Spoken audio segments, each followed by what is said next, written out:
ఉన్నది. బలవంతుడుగా ఉండుమా,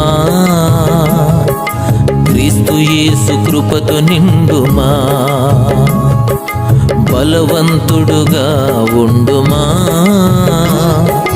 క్రీస్తు యేసు కృపతో నిండుమా.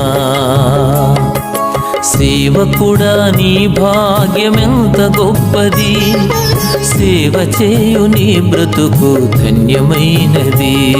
తుచ్చమైన వాటి కొరకు పరుగులిడుదువా, హెచ్చరించు మాట వినక వెనకబడుదువా. రోషము గలవాడు నీ దేవుడు, క్రమము లేని సేవను సహించడు. నమ్మకత్వముతో పని చేస్తే దీవిస్తాడు.